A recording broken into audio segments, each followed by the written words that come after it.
Cavett.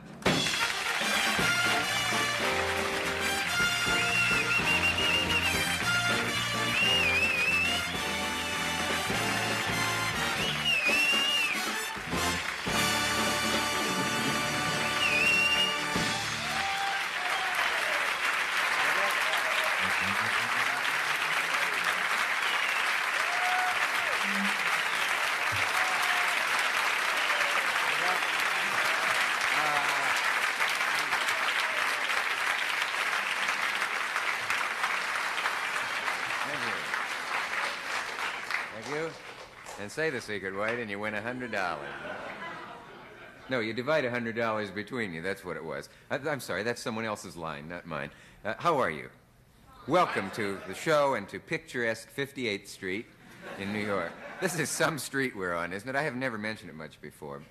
The man who wrote Every Street's a Boulevard in Old New York saw this street and burned his piano, I'm told. Really something. Can you hear me in the balcony? How do the people who say no know what I ask? They have never figured this out. Besides Mr. Marx, Truman Capote's here tonight, and Jim Fowler. Jim Fowler, you know, has always brings an animal. I'm not allowed to tell you what sort of animal he has brought tonight, but the people in the balcony will be glad to know that it likes to attack people close to the ground. So it's nice to... He had a boa constrictor here earlier, but it got loose somewhere, and so we don't... So to the lady who complained to the page that the fire hose was bothering her... Don't have a fire hose. Anyway, the big news, of course, is that the Food and Drug Administration, this isn't very big news, has said that everything has to be named from the place it came from. That's in today's paper, and probably the least exciting news item of the day. Like Boston baked beans have to come from Boston, Idaho potatoes. This has worried sick the executives in the Valley of the Jolly Green Giant. This is actually an actual law. And the executives of Mars bars are panicking. It's a wonderful law. You know that terrible sense of panic you get when you're eating an Idaho potato and think it might have come from Montana. I'm so glad they passed it. What else? Have you noticed that the concern with truth in packaging has come along at the same time as the no bra fad? Is there a joke there? I'm just asking. I don't know. There may be a joke in that. I haven't struck it yet, but there may be. Say, my dumb cousin Norman, I mentioned, he's in trouble with the law. He was coming east from Chicago on the bus, and I think it was in Detroit, they said, you change here for New York, and he started to undress. And, just a joke, to see if you could tell a joke from real things. Say, Martha Mitchell and J. Edgar Hoover appeared at that dinner in Washington last night. Did you see about that? And Martha Mitchell said a profound thing. She said, when you've seen one director of the FBI, you've seen them all. Did you see that? She did, got a big laugh. What else? There's another thing in the paper, that tall men make more money. A professor at the University of Pittsburgh did a study, that's true. It said that they get higher starting salaries at companies. I resent this sort of news item. The fact that he studied the Knicks, the Lakers, and the Celtics. No, he really did. And when you think about it, it probably is true. I mean, have you ever had a man come up to you on the street and say, can I borrow $10? I'm a little tall? No. Oh. Are these the same people who were smiling and applauding earlier? There's a subject I do not know how to broach with you, but it's come up. Several people sent clippings in from the paper. This age, sex has been so abused, this age that we live in, as you know. And the latest thing is probably the capper of them all. Have you heard of this thing called the Sex Bowl that's going to take place in the East? Yeah, it is. I'm not making this up. It's going to be on closed-circuit television, luckily. And I'm trying to explain this tastefully, various couples would do what you would expect in a sex bowl, and they're supposed to be graded. Is this appalling? Are they going to grade it like college? I mean, originality, neatness, and grasp of subject, or what? I've got to know what's this. It's absurd. I don't want to go on with this. Listen, there's a man backstage who's making everyone laugh with a cigar and mustache, and why Truman Capote is dressed that way, I don't know. So we'll be right back. If there had not been A Night at the Opera, A Day at the Races, and Duck Soup and Room Service and Coconuts and Animal Crackers and a few other films, the world would be a much worse place to live in. The word great is tossed around a lot, and the word giant, but my next guest is one of the greats and one of the giants. Will you welcome, please, the one, the only, Groucho Marx.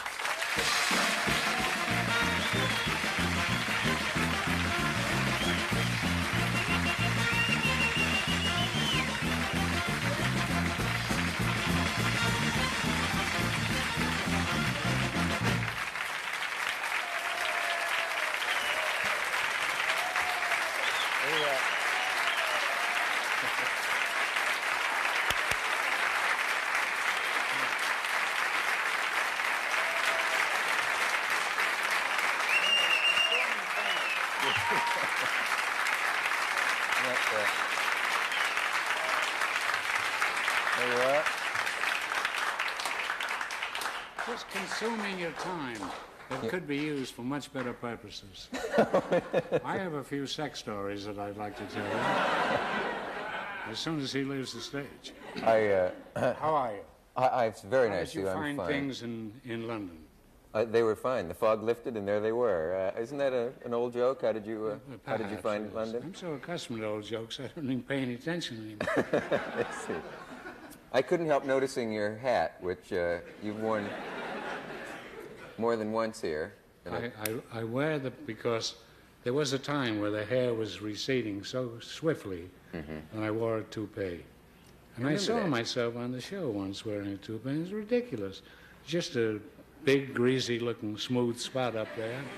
There's no point to that. So I used this hat actually to play golf. Yeah. Is I it? could tell you a golf story if you'd like to hear it.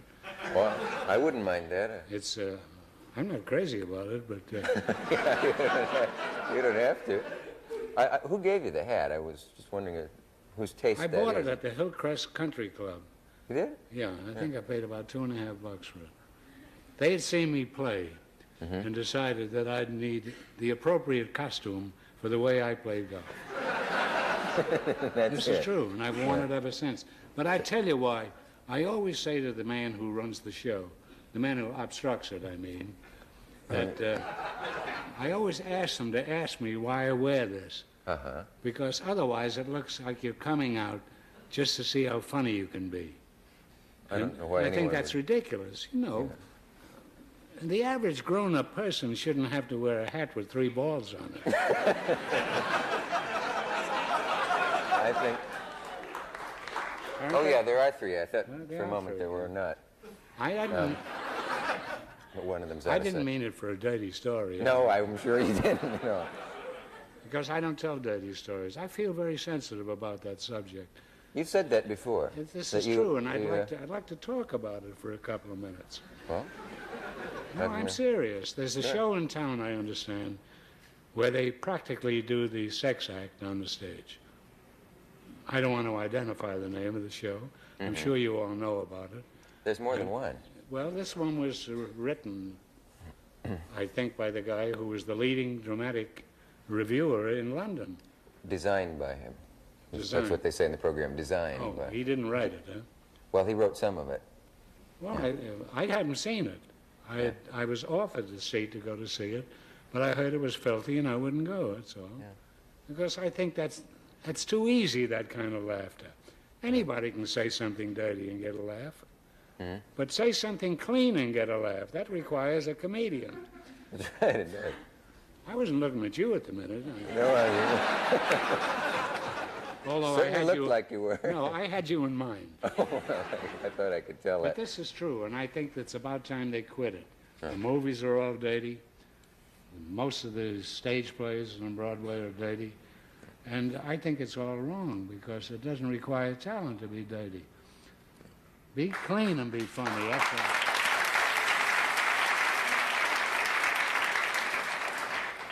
But I do think it's had its day. I think they're going to go back to clean movies and clean plays on the stage. You think we're starting into another Victorian age, maybe? Well, that wouldn't be so terrible. No, it wouldn't. I have a feeling that people were... certainly sex was more desirable then than it is now because it's like... No, I wouldn't say that. Well, There's something about sex that, you know, but you have to get up so early in the morning. You do? It's hard to catch a train that way. I don't know. Well, there used to be a joke about that. Oh, is that the punchline of a famous joke? Yes, where the husband says to the wife, "You and your morning stuff. That's why you missed the train last week." I have to explain it more, but it's so dirty, I'm ashamed to say it. After what you just said, you can't tell it. No, but it is really true. I resent those shows and those movies, and I don't go see them. I saw one. It was called Something About a Housewife, with a very good actress in it, and a fellow named Benjamin. Mm-hmm. Dick Benjamin. Dick Benjamin. And he Carries. was very good. He was a kind of a lousy husband, and in order for her to get even, she got another fellow. And then they spent 80 minutes of the movie in the sack, these two. Well, I'm not interested in that. I don't care what they're doing in the sack.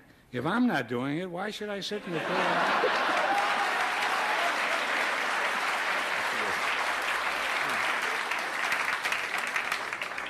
I think you speak for the majority of it. I think it's true. I think most people resent the filth that goes on nowadays. Well, it's in the common language today.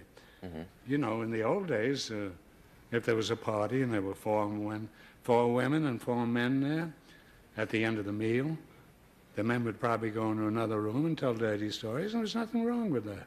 And the women would probably tell dirty stories in another room, too. But they didn't tell them all together, that's all. There was a kind of a restriction about those things. It still exists in London, because I was over there a couple of years ago, and I was at the ambassador's home many nights. The ambassador then, I forget his name. It's not the fellow that is now the American. The one before that? Yes. Ambassador Bruce? That's it. A charming guy and a charming. And after dinner, we had a very fancy dinner. Kennedy's widow was there, and a lot of fancy people. And after dinner, when we got through eating, Churchill's daughter was there, Mary, lovely girl. Oh, I must tell you about her. Oh, yeah? Yeah. Will it take long? Because we have to take a message, and then we'll come right back. No, I'd be glad not to talk. Just my luck. Wait a minute. Well, I'll bring you right back to that. Well, anyhow, when I was in the embassy at their home, and what was his name? Bruce. Bruce. And after dinner, the men would go in one part of the house, the women would go in the other part, and they'd smoke cigarettes and cigars and tell dirty stories, but they didn't tell them together. Yeah. That's all. And it seems so much nicer, if people are going to tell dirty stories, to confine themselves to that and leave the men alone and let the men have their own fun in their own shoddy way. All right. Fair enough. Now, I was having dinner with Mary Churchill. Yeah. And I said, don't they serve cigars at the embassy here? This was Bruce's family.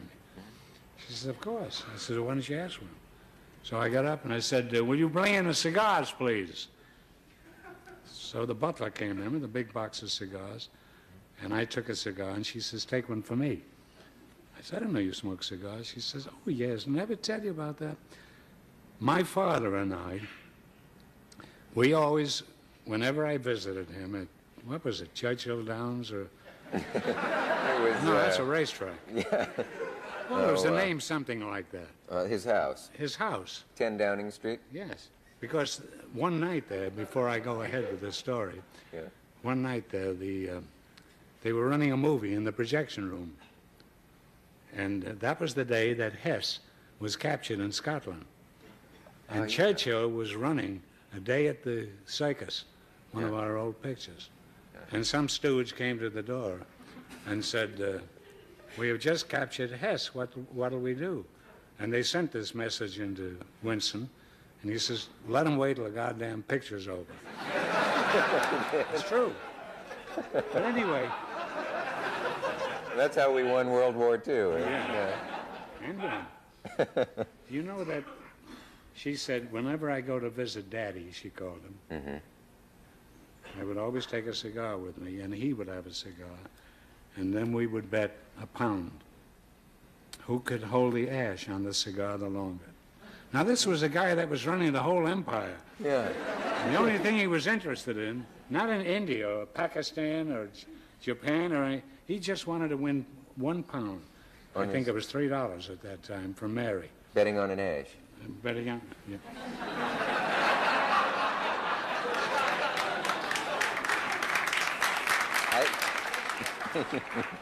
That's all right at midnight. I don't expect that at 6 o'clock in the evening.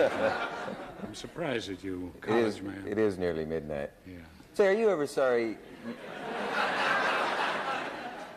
Are you ever sorry you didn't go through school?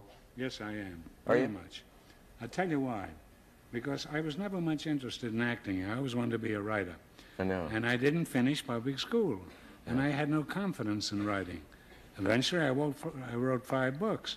But if I'd have gone to college, I'd have been a writer much faster in my life, and probably a much better one, because I wasn't sure of grammar or English or anything else. So I didn't finish public school. But I have got a book in the Congressional Library in Washington. I know. But I don't know that you would have been any... I mean, you're better educated than a lot of college people. You know that.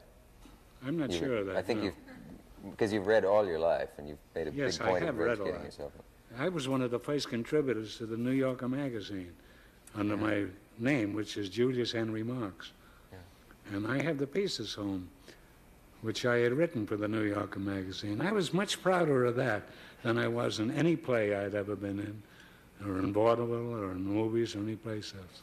I always wanted to be a writer. Yeah. I hate to think of you being solely a writer, though, because then Captain Spaulding would have been played by Lloyd Nolan or something, and it wouldn't be the same. Nothing against Lloyd Nolan. No, but he has a nurse there, and it's not bad either, according to Dave Frost. I'm not going to get into this. No, I don't think you wrote are. You wrote a. Now listen, Groucho. You wrote a. Didn't you write a? I'm going to keep talking here. Didn't you write a screenplay one time? I heard that you'd written a screenplay, and it may be wrong. Have you ever written a screenplay? No. Oh. Did you ever not write a screenplay? Frequently, a number of those that I actually did. Yeah. Did they ever take anything out of any of the films that you fought for to keep in, or suggest anything that you? Who were in the chorus. No, I mean, The ones that Chico hadn't grabbed by that time.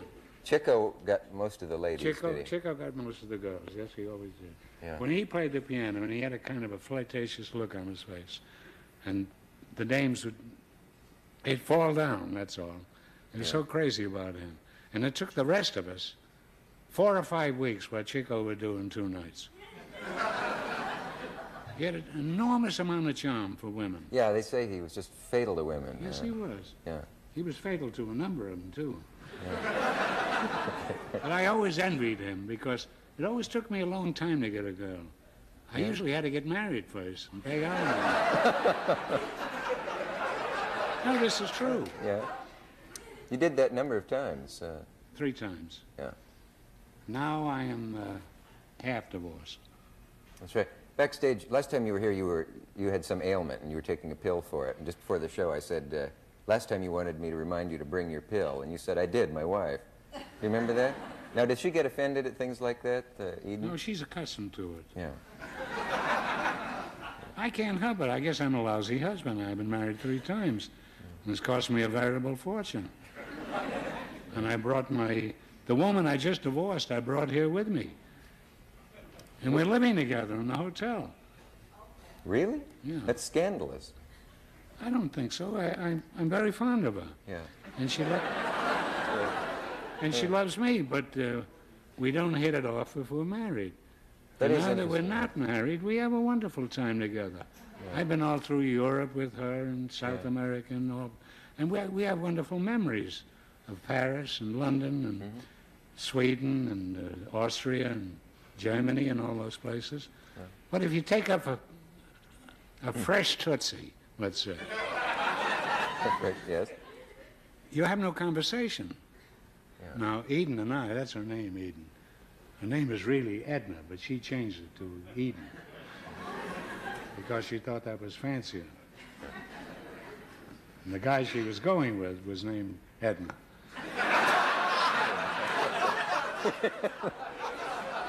Well, let us take a message from our local stations, and maybe you'll sing something for us. We'll be back.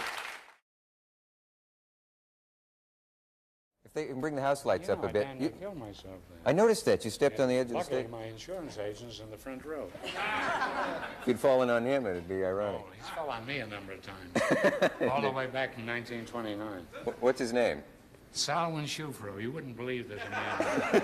Is it really? You know, when I call him up long distance from the coast, and he's in New York, and I say, who do you want to talk to? She says, the operator. And I say, I want to talk to Salwin Shufro. She said, you're kidding, aren't you? Nobody by that name. It's a made-up name, isn't it? I said, no, it isn't. I've been with him since 1929. And he still insists on using this name. It's the most ridiculous name I ever heard. Salwin He's a Shufro. grown-up man. Yeah. Weighs 170 pounds. And he's still named Salwin Shufro. He's still named Salwin.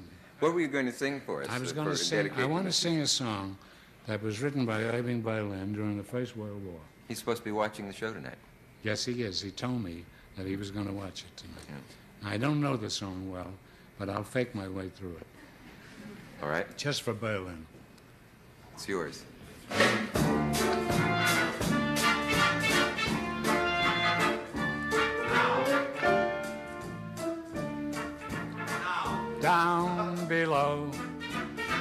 Down below, sat the devil talking to his son, who wanted to go up above.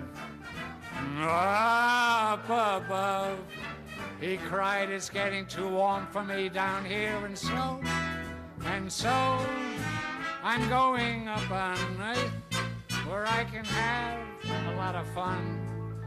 The devil simply shook his head and answered to his son, you stay down here where you belong. The folks who live above you, they don't know right from wrong. To please their kings, they've all gone off to war. And not a one of them knows what they're fighting for. Way up above, they say that I'm a devil and I'm bad. But the kings up there are bigger devils than you're bad. They're breaking the hearts of mothers. They're making butchers out of brothers. You'll find more hell up there than there is down here below.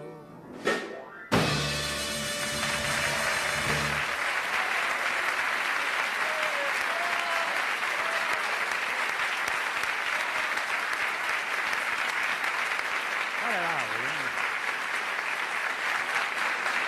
I want to talk. How old is he?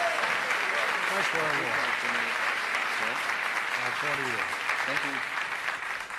One night, Irving Berlin, who I consider the greatest songwriter America's had, if he had only written Alexander's Ragtime Band.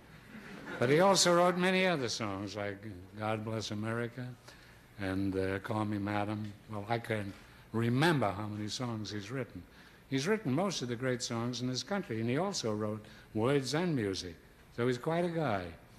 And one night, he had come to California, and they gave him a big dinner, ASCAP. That's the musicians' organization. And I had arranged with Harry Ruby, a close friend of mine, that I would sing this song that I just sang. And when I got through singing it, Irving Berlin called me over to the table, and he said, Groucho, if you ever have the urge to sing that song again, will you come to me and tell me that you want to sing it? And I'll give you $100 for every time you don't sing this song. It's a true story.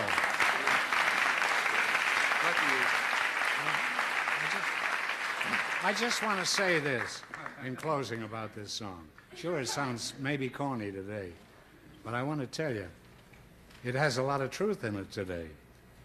When the musicians play, they're breaking the hearts of mothers, making butchers out of brothers. You'll find more hell up there than there is down here below. Now just think of Vietnam, and just think of all the places where the American soldiers have been. A couple of 100,000 of them have been killed and wounded.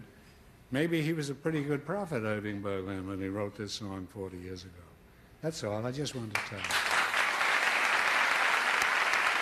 We'll take a station break and we'll be right back.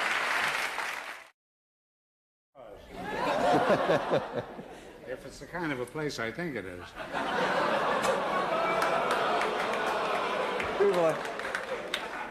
People at home must be wondering what...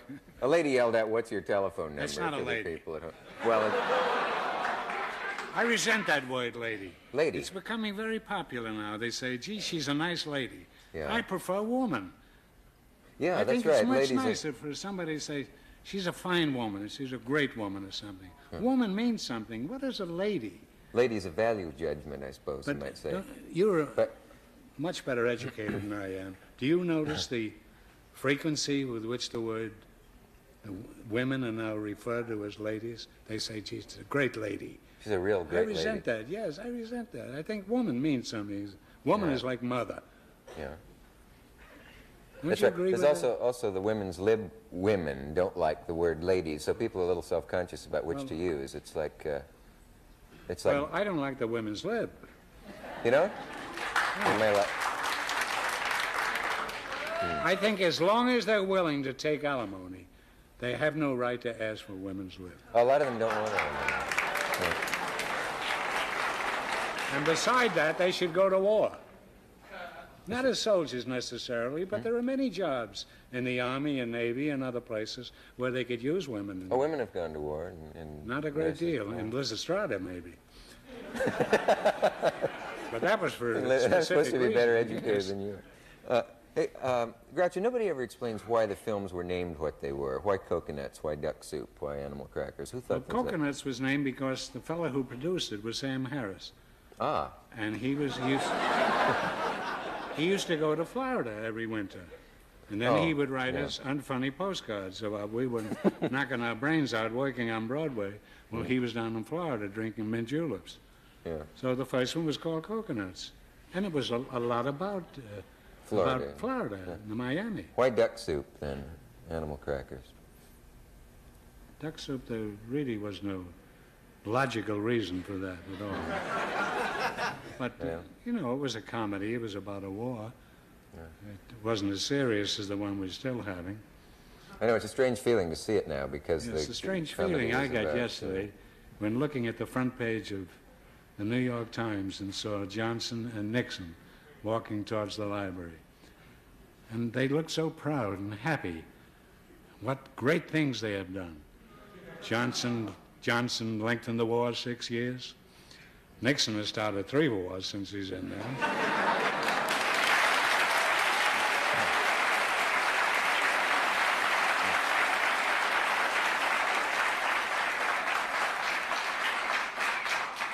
You still, at one point you had stopped reading the papers, you said. It was just, there was too much bad news. I don't read the news at night when I go to bed because it's just a remake of what's been going on all day. Now, and I want to hear it over again. Yeah. You know, and they show you a battlefield, and there are boys laying there dead and injured. And I don't want to see that when I go to bed at night. I have enough problems going to bed without that. I suppose, Do you want me to tell a story about... what was I going to tell you about? there was something you told me during the break. I forgot now which thing it was. I asked you once if they censored much of the stuff out of the films. You did talk about that one time. No, I think we had the cleanest movies that have ever been made. Oh, a story. All our There is a movies, story. I know Coconuts, it. Animal Crackers, all those pictures were clean. We never had any dirty dialogue. Occasionally I'd make a play for Mrs. Rittenhouse, Yeah. but she never understood that. Why did they feel they had to put a romantic interest? I don't mean you and Margaret Dumont, Thorberg. but I mean Thorberg. in Night at the Opera they had a love story, which gets Yes, a they lot of did. snickering when you I'll see tell it. you what Mike Nichols said. We ran the picture, Night at the Opera, one night at Gregory Peck's house, and Mike Nichols was one of the guests there. And when the picture was over, he came over to me and he says, "That's the 17th time I've seen this picture." And I said, "That's kind of silly, isn't it, to watch any picture 17 times?" No, he said it was worth it. I'll tell you why. It had the greatest love story you fellas have ever had in any of the movies. This was Alan Jones and Kitty Carlisle. You can imagine that love story. Very nice people, I'm sure. It does get Snickers, though, when you see the... Yes, it does. It's ridiculous. Yeah. But Thalberg had a theory that if the audience is rooting for you, more people will come to the theater. And he was right. Because before that, all our pictures were kind of aimless or kind of foolish pictures. They were funny. But this one had a story. And the audience was interested in the progress of Alan Jones and Kitty Carlisle. They didn't snicker when it first came out. No, they didn't. Yeah. Mike Nichols has been snickering now for 17 years. But after seeing Catch-22,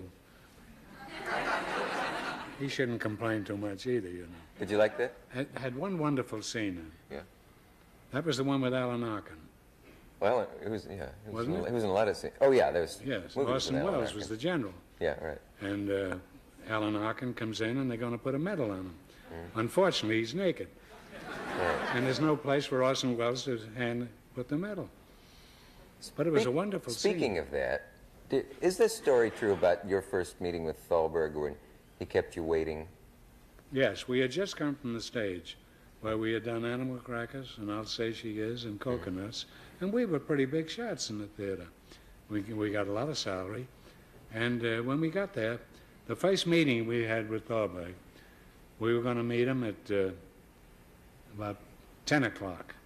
Yeah. So we got there at 10 o'clock. We were always very prompt. Is that at his office? It was a very palatial office with a huge fireplace and huge logs there for in the winter. It gets cold in California in the winter. And we sat there from 10 o'clock until lunchtime. And we never saw Thalberg. Because he was shooting 4 pictures at that time, one with Mark Connolly and with one with F. Scott Fitzgerald. And, you know, we're guys from Broadway, the hell with them. So we sat there till 1 o'clock, and then we went out and had some lunch. Then we came back, and it was 2 o'clock, and we still hadn't seen Thalberg. And it was 3 o'clock. Then we sent one of the help to the restaurant, very, very fancy restaurant, and we bought 4 potatoes. Mickey's, they called it. Raw potatoes? Yeah, raw potatoes. And we built a big fire in Thalberg's fireplace. We took off all our clothes, and we sat there naked, the 4 of us. And when Thalberg came back, we were sitting there naked, and we wouldn't let him in the office. He said, no, we said, look, you kept us waiting 5 hours. Said, we don't need you. We can go back to Broadway. What was the purpose of the potatoes? The potatoes was that everybody else was going for lunch, and we thought it'd be nice if we just have lunch in Thalberg's office. And he never got angry with us after, because everybody was afraid of Thalberg, except us. We didn't. Once we had cooked the potatoes, he kind of joined in with us. Because he never had any fun, Thalberg. He played bridge with Harpo at night, but that was about his only fun he had.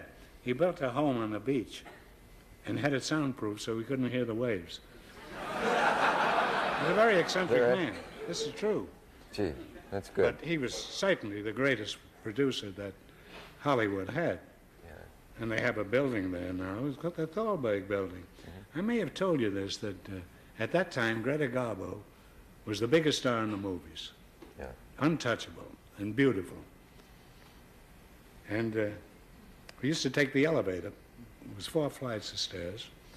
And we had gotten in the elevator on the first floor. And on the second floor, the door opens, and a woman steps in. And she's very well dressed. And she's got a big hat on, like a lot of women affecting now, some kind of strange, like Merry Widow hats or something.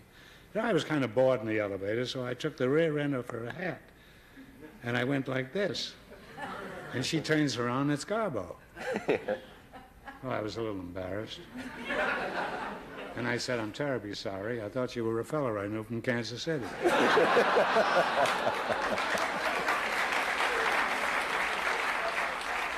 That was really a chutzpah, because she was the big star in the whole movie industry.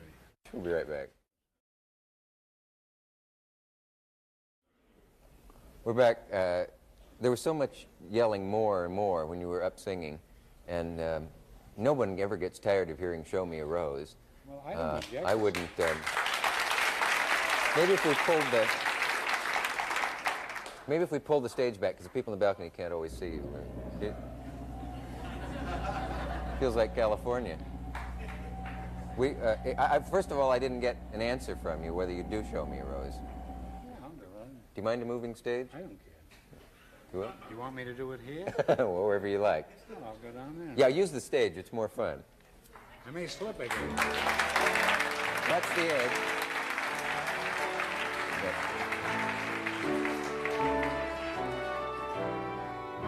Here?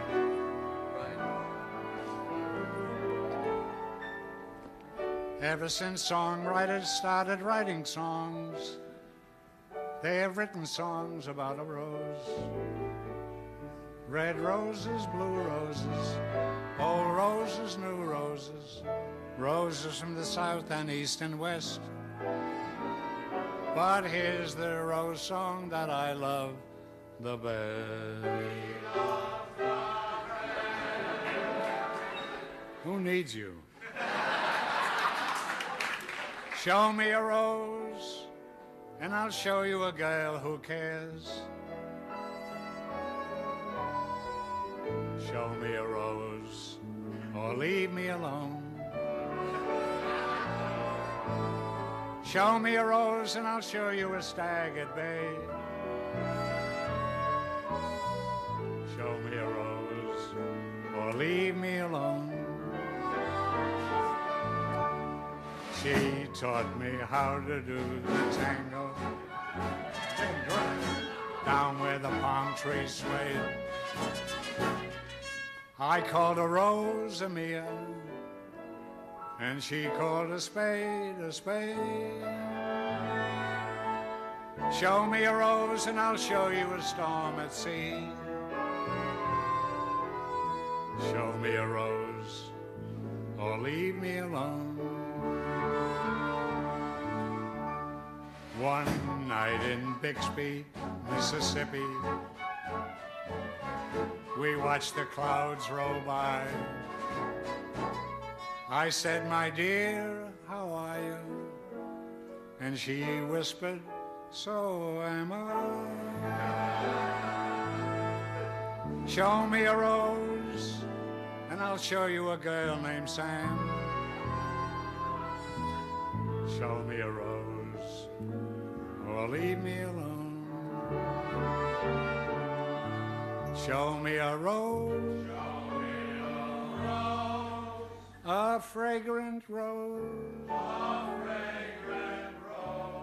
Make believe that you don't know me until you show me a rose.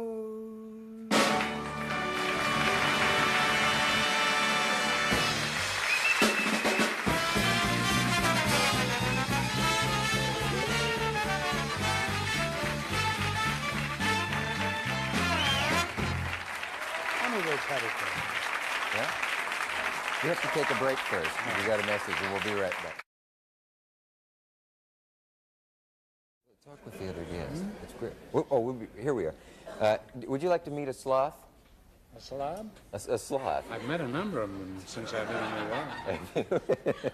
How big a slob is he? It's a sloth, actually. It's a small, medium. Spell it. S-L-O-T-H, or maybe it's a sloth. God, you could spell it, couldn't you? Well, I'm not sure. Is this from Nebraska?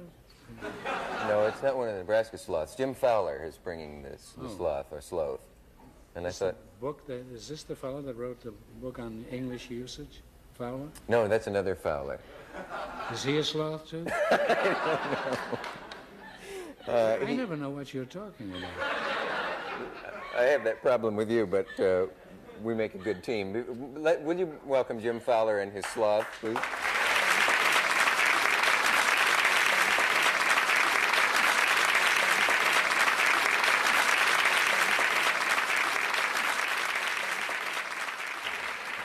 You've been on here before. Oh, yeah. I saw you here with a bear or a monkey or all kinds of animals, huh? Sure. Is this your regular profession? He works real well with them, too, you know. Fearless. Not as good as you do. Do you have a sloth concealed in your clothing, or? we have a sloth that is going to be coming on a little bit later. He's a little slow getting here. Oh, he's sloth-like. Did you have an eagle on the show once? I had an eagle, yeah, here. That was a few marvelous. weeks ago, yeah. I mean, he would fly from one end of the stage to the other. Right. You do watch? Yeah, I do. Well, when they have animals, I watch it. I'm not crazy about people. No, but animals you I like. love animals. What is the sloth stuck back there, or is he worried, or is there any problem you're not telling We used me? to Has have he a fainted? duck in our show, in our Your quiz duck, show. yeah. Maybe I could get him for you. You know, the only thing happened, when they dropped the show, we ate them. Oh, that's Never sad. had a duck since then. I always liked that duck. You know, I get so much mail Yeah? about the duck. They all want to know what the name of the duck is. And we never had a name for the duck. So I said, we called him mallard, Mallard. which is a type of a duck. Yeah. And that seems to satisfy the people. They get an enormous amount of mail asking questions like that, foolish questions about Name of the duck. the name of the duck. People always want an animal to have a name. This is some reason. This sloth is called Gozo, and Go-go? he's a two. Did you say Gozo. Gozo. He's a two-toed sloth, and he's. Well, how does that differ from a one-toed sloth?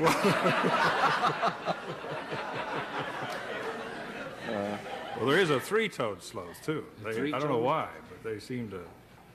Well, are a little they different. There's no one-toed. more unfriendly if they're three-toed? Well, you know, the fact, for some reason, the three-toed is more friendly than the two-toed. The two-toed has a sort of a nasty habit. That's the one we have here tonight. Oh, we have the nasty one. But, What nasty habit did he have the night he was here? well, I've had a few that have had nasty habits. You must be The eagle, for example, is. The eagle? Yeah, they sometimes Isn't it the leave American bird? It he is. has- Since the dissidents, anyhow. The dissidents. Yes. They had them in Washington at the public library there. The Well, the dissidents. dissidents were there screaming at these two gents walking into the library. That same eagle I I had think one here. of them had been the president at one time. You're right about that. That same eagle I had here, I had in the Waldorf one night and flew it from the balcony down to the stage, and he left his mark on the Waldorf. They're They very still point expensive, to aren't it, they, to yeah. feed? I Yeah. mean, at the Waldorf? Yeah, they are. They have. Stevenson used to live there, you know, when he was running for the presidency. Your mind makes some strange leaps, I must say.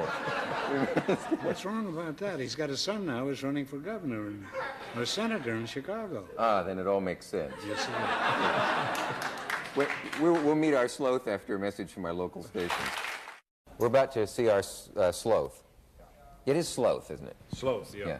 It's really one of the strangest, I think, of all the animals that I've ever thought it seen. was sloth, Well, I think both like coleslaw. pronunciations are acceptable.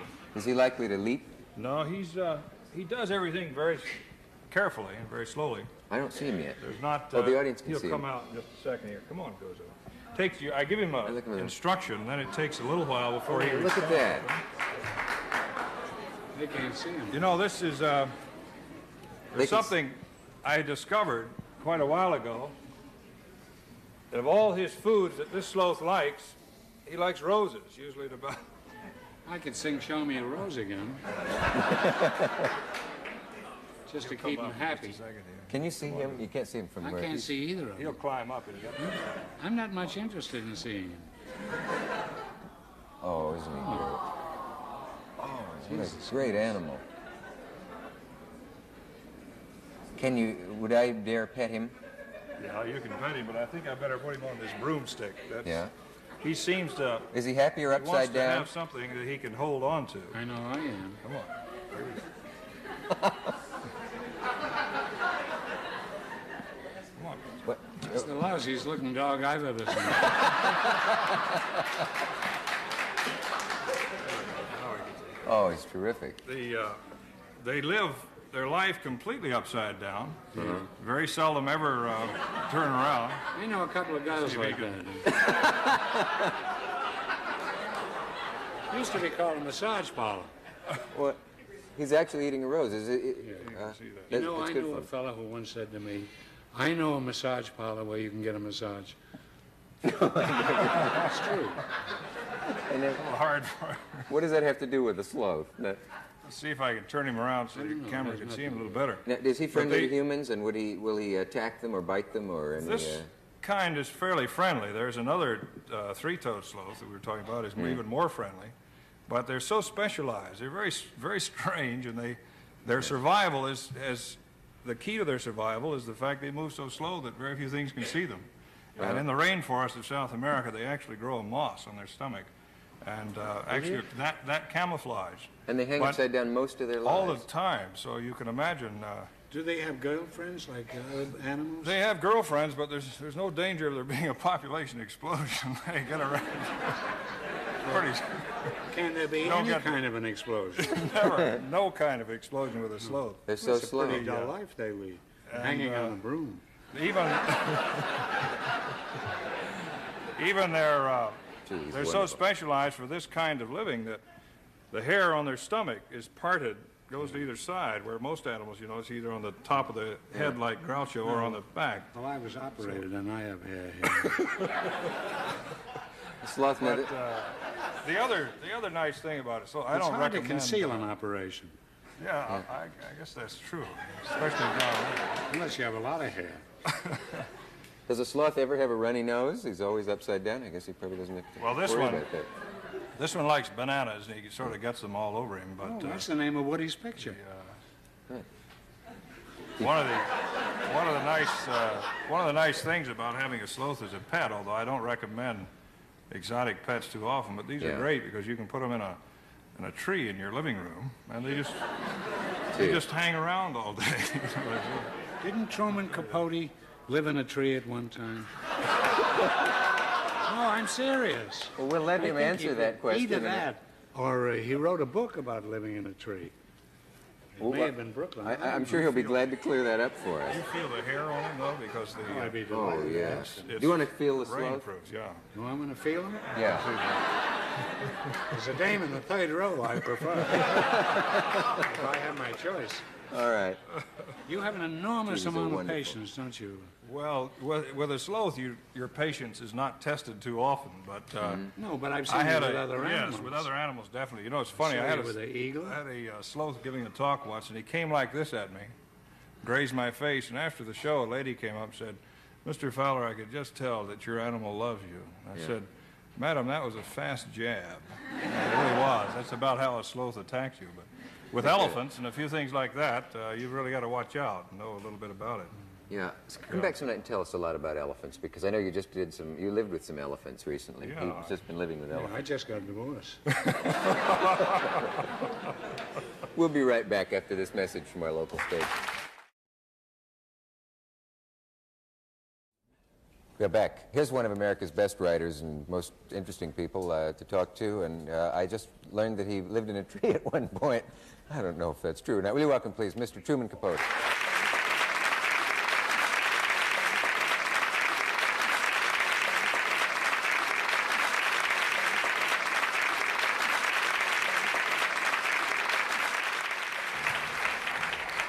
You want to try the hat? You want to try the hat? No, I can't. I don't need a hat with 3 balls. I'm just an average person. Well, that's explaining it clearly. You know, the last... I don't think I'd want to remain. You last time what? The last time I was on your program was our charming evening with that delicious gentleman, Governor Maddox. Remember? That's right. When he got up and walked off.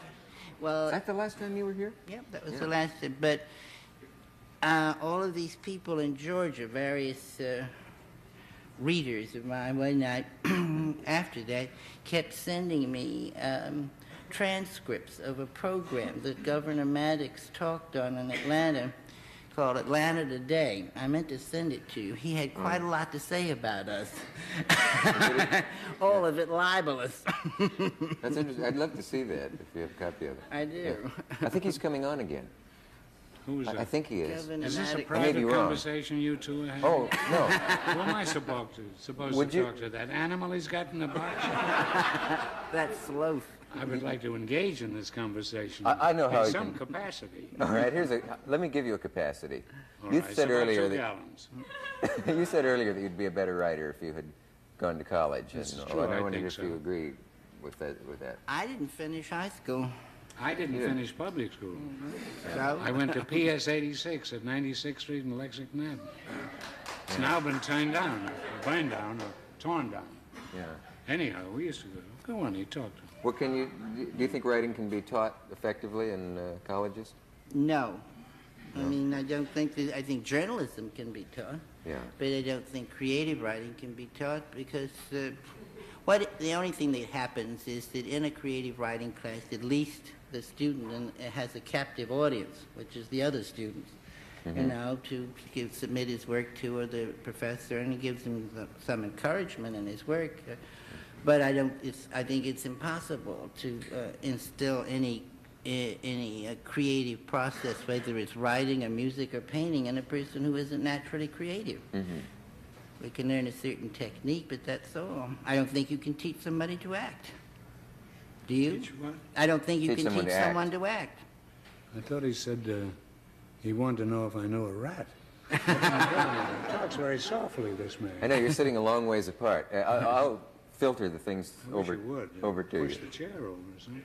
Or I'll sit on his lap and talk to him. Maybe he could train me to do something. Like that either you had. Have you ever wanted to hang upside down on a broom? I guess not. No, but Silly he question. told me the toughest thing to train, actually, is a rat. Because it's so much like a human being. He wasn't being comic. He told me this while you two were whispering to each other.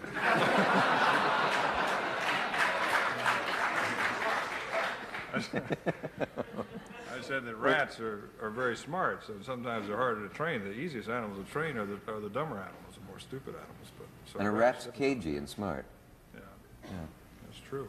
Well, does it have the highest intelligence of the No, rodents? well, of the rodents, yes, I would say so. You had that Especially- fellow on your show once, a fellow named McCormick, a big, tall fellow, very funny. He's a writer. Right, Pat McCormick. And he was working for Don Rickles. Yeah. And it was the first show, I think, and McCormick said to the audience, Mr. Rickles will be a little late tonight because he's out walking his rat. That's right. That's his joke. That's a very funny He joke. made that. It is funny.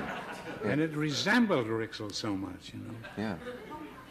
The joke or the? No, the joke. Yeah. Do you have any animals? Yes. I've, You don't have a rat you're not using, huh? no, I have 2 cats and a dog. Yeah. But you Do don't. they mate? Not with each other, no. You're pretty shifty, aren't you?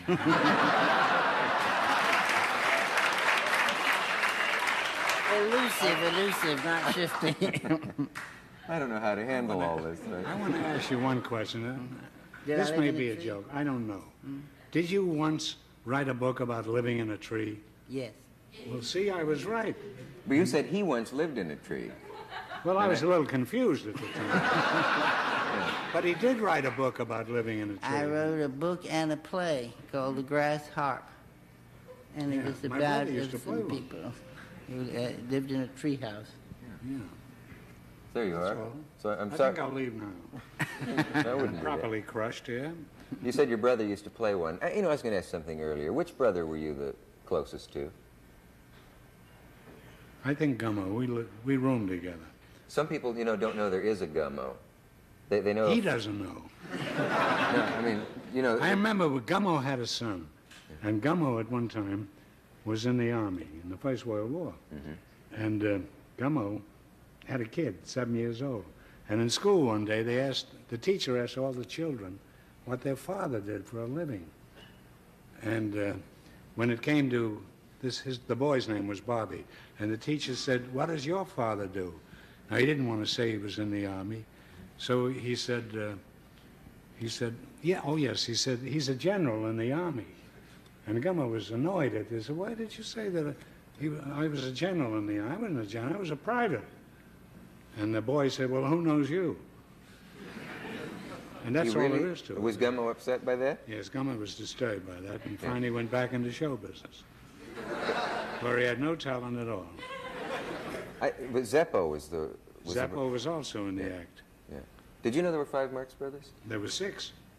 I just One knew died there were at the 5. age of 4. Is that right? Yeah. And it's a strange thing because my mother only spoke German and my father only spoke French. How they got together to have 6 kids, I never found out. But it's true. There were 6 boys. Do you have brothers and sisters? No, Yeah, 2 cats and a dog. that's it. Would you consider throwing in a rat? Do you ever Give resent me it when one. people say, when they find out you're an only child, they always say, ah, I knew it. Does that happen to you? That happens to me. They say, ah, I could have guessed. I never have known what people mean by that exactly. It was difficult for Well, us they to do mean because that there were you're- 5 brothers. Yeah, it would have been You absurd couldn't to say, well, we were the only children. No. Although you could say we were only children. This is true. Yeah. I didn't know you went to Yale. I thought it was Rutgers. You like the name Rutgers, don't I you? do, yes. Yeah. Harry Broom used to write about Rutgers a great deal. Do you feel that Truman is dominating the conversation?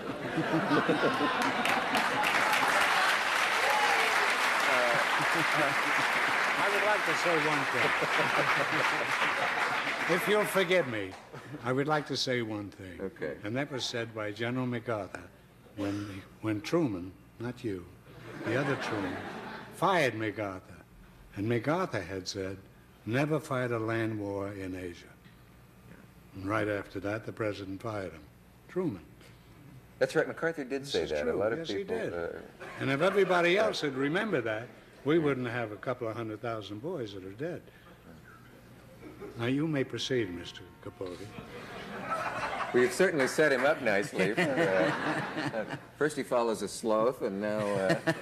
Yes, but at least he's a professional writer, Yeah. which is more than I can say for the rest of this group. Oh, I don't know. I thought you've written 5 books, haven't you? Yes, oh yeah. Yeah. And Dick was a professional writer. Well, I was a comedy writer. That's not the same as writing. Oh, really? that? I think it's the hardest form of writing there is. But it comes You in quick. bet it is. It comes in quick bursts. It isn't anything that you have to sit out and do over a long period of time, like writing a novel or plotting out a book. It's Yes, but I mean, comic novel writing is, at least a writer like Evelyn Waugh, you know, he was a great comic writer. Who's that? Evelyn Waugh, English novelist. Yes. And Ring Lardner wasn't bad either. But I don't consider him a comic. I don't consider Ring Lardner a comic writer. I Well, mean, he's a dramatic writer, actually. yes, he is. When he wrote Haircut and all those books that he wrote, they were a Golden Wedding and all those. Eventually was another one. Yeah. And Lardner, well, of course, I was always crazy about Lardner. I found that the people who liked those writers of that period always say that Lardner was. They often say Lardner was the best. For Well, some I reason. think he was I don't know close why. to it during that era. And he had some sons who came out to be pretty good writers, too. As Ring Lardner, I think, who got the Academy Award, didn't he? For MASH. And then there was John Lardner, who used to be a sports writer on The New Yorker. New Yorker magazine. So there was a whole family of writers, but he couldn't write at home. He'd go to the Pennsylvania Hotel, he'd take a couple of quarts of whiskey, and he'd close the windows and pull down the shades and get drunk, and then he'd start writing. Yeah. A lot of writers get drunk to write, don't they? Oh, yes. Spencer was drunk most of the time. Yeah. I don't think anybody can write when they're drinking. When they're drinking? Not really.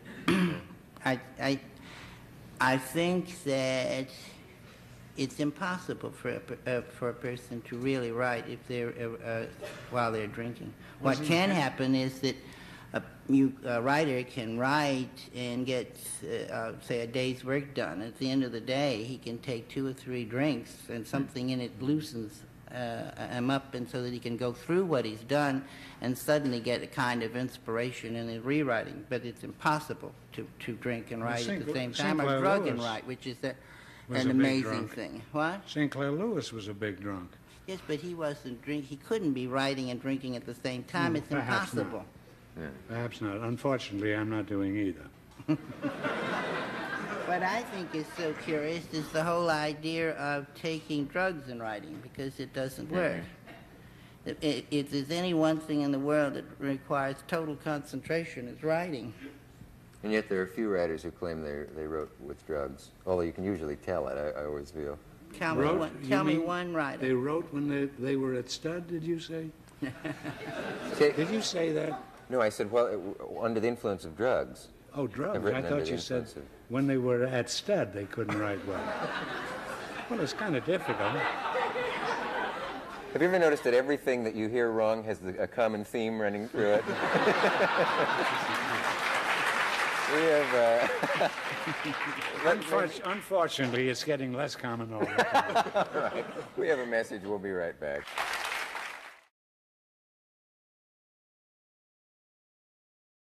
Don't you have a book about to appear now? For a couple of years, we've been waiting for answered prayers. And have you turned it over to the publisher yet? No. I refer to it now as my posthumous novel.